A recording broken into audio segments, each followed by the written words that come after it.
you guys might have heard there's kind of a big match coming up on Saturday. USA versus the Netherlands. I am so excited. I am all in, as my t-shirt says. That's kind of my motto for life, but also right now it's my motto for football. I am all in. I'm trying to learn the sport the best that I can, and I am so excited to see the USA in the knockout round versus Netherlands. After his injury, Christian Pulisic Oh, you nailed it! may not play. He's gonna play. Go ahead.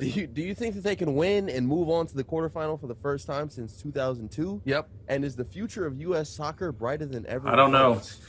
Okay, so I actually only want to spend a couple minutes on the U.S. part of this because the rest of the tournament has been so interesting. But let me say, so here's the deal with the Netherlands, all right? Much like the U.S., the Netherlands didn't qualify for the last World Cup. Unlike the U.S., the Netherlands in the two previous World Cups made a semi-appearance and a final appearance. So they finished second and then third or fourth in the Powerhouse 2010 and 2014 World Cups, but they didn't make it in 2018. Tough matchup So here. the guys you remember from the amazing 2014 team, not you remember, soccer fans, Van Persie and Robin, those guys are gone, okay? But they still have one of the best defenders in the entire world in Virgil van Dijk. He is going to tower over all of the United States attacking players. 6'4". He's one of the best defenders in the world, and the U.S. has basically thrown away all their corner kicks and set pieces. Yeah. They don't have anyone that can get a damn head on the ball, and with Virgil van Dijk back, they only win by attacking. I don't like their chances and on those spots. Another thing about the Netherlands, they have not lost in almost 18 months. They are 15. It means they're due for a loss. I'm sorry, 13-0-5. 13 wins, 0 losses, 5 draws in their last 18 matches on the international level. Okay? So it is a What happens if you draw in this round? Do they very, do penalty very kicks? difficult spot. However, the United States played a team that most people believe is not far better, but better than the Netherlands and England, and held them Played that to a draw. 0-0 draw. The U.S. has to capture its offensive attacking play from the first half against Iran and pair that for a full 90 minutes with the defense it exhibited against England, and then they have a real chance. And if they win, I believe it will be the best moment in the history of the United States of U.S. soccer. 1930, the U.S. technically made the semifinals of the first World Cup ever, but that's nonsense. There was only 13 teams in it, and then when we got to the semifinals, I'm still counting it. We were in the semifinals. Okay? The next World Cup, 1934, they lost 7-1 in the knockout. They lost 7-1, finished dead last in the tournament. They then didn't make the World Cup forever. They have now qualified for 7 of the last 8. They have only once ever been past this round, the round of 16, the one they played. One time, it was in 2002. They beat Mexico in the round of 16, 2-0. They then lost in the quarterfinals. I think this would be the best moment in United States soccer history. The reason it would be potentially that the future's the brightest is we have the third youngest team in the entire tournament.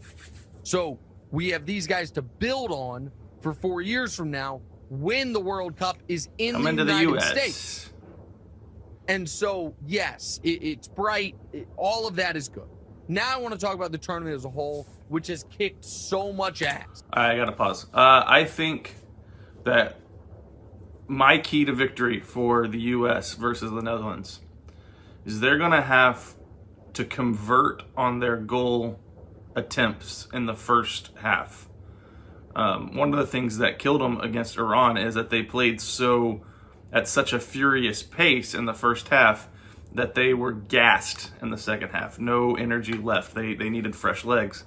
And so against a powerhouse like the Netherlands, if you're going to play that same style that you played against Iran, which was exciting, you're going to have to convert on your goal chances in the first half, because I think if you can go up by 2 goals, if you can score 2, if you can get 2 goals in the first half and play defense like you did against England, then I think you have a better chance of beating the Netherlands. Although I don't know anything. I'm clueless.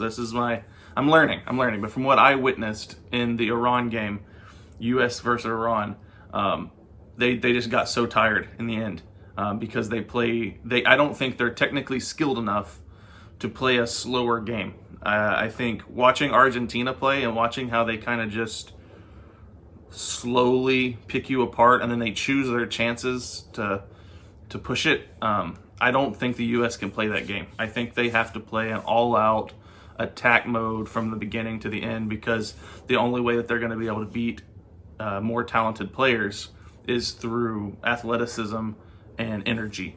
So I'm excited. I hope that they can beat the Netherlands and move on, but I'm not predicting that at all. Let's see what Nick's got to say about the rest of the tournament, though. Yesterday, just for an instance, Mexico's only path forward was to make up a 4-goal differential with Poland, and to score that was crazy. At least 3 goals. Poland got destroyed, but they still moved on. It was 2-0 Mexico, and Poland was losing 2-0 for like the last 20 minutes of both of those matches, with Mexico needing 1 more goal to advance. Poland would have gone home. Mexico got the goal, got called off due to an offside, had a few other chances, weren't able to do it. Amazing drama. Right now, Belgium is playing Croatia. Belgium, one of the favorites for this whole tournament. Belgium lost that heartbreaking game. If they don't win this game, they're done. They're going home, assuming that it is not quite that cut and dry, because if Morocco were to somehow lose to Canada, then Belgium could theoretically move on with a draw, but Morocco's not going to lose to Canada. So Belgium, one of the favorites for the tournament, now is about 45 minutes for their lives. We've already seen Denmark, not one of the favorites, but a team no one thought was going to go home after the group phase, go home, because Australia moves on. So it's already been unbelievable drama. Argentina going from the brink, losing its first match, to not only winning their group for the round of 16, but winning its group. It's crazy. And I don't have to give you the full breakdown of the whole World Cup so far. As far as from drama and interest, to me, it's been as fun of any World Cup of my lifetime. My first one that I paid attention to. It's been pretty fun. Like they might be on another level of everybody. Brazil, I have a large financial investment in Brazil winning this whole thing. And I'm saying this now on the pod. If Brazil wins the World Cup, I am taking all the money I will win on Brazil winning the World Cup and using it to go to Brazil after the Super Bowl. It will. I've never been there. I didn't want to go there when Bolsonaro was president because it seems so scary. Where Mardi Gras is? Well, Carnival, sure. Mardi Gras is in New Orleans. Yeah, but it's the same. Mardi Gras. Did he ask if Mardi Gras in Brazil? Yes, Mardi Gras in New Orleans. The time that I have off from work is right around the time of the end of Carnival in Brazil. I will go to it with the money I win on Brazil winning it. Might go either way.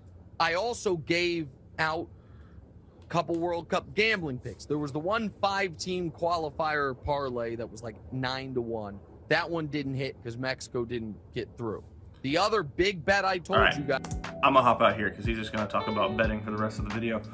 Anyway, Netherlands versus USA. That's going to be an interesting match on Saturday. I'm gonna try my best to get it live streamed, and we'll see how it goes. I'm excited to see. Just to see the USA playing in the round of 16. So we'll see if we can get through. If we can make it to the quarterfinal, I think it is possible that we will play against Argentina, which is terrifying. 2 really tough matches right there. If they can beat the Netherlands, then they have to play Argentina. So who knows? If you like what you see in this video, you like what you've been seeing on my channel, please consider subscribing, liking this video, commenting on it, and joining the channel. Channel memberships are in the description below this. You can help me out, support the channel financially, monetarily, help me make some more awesome content, help me quit my job. Please subscribe.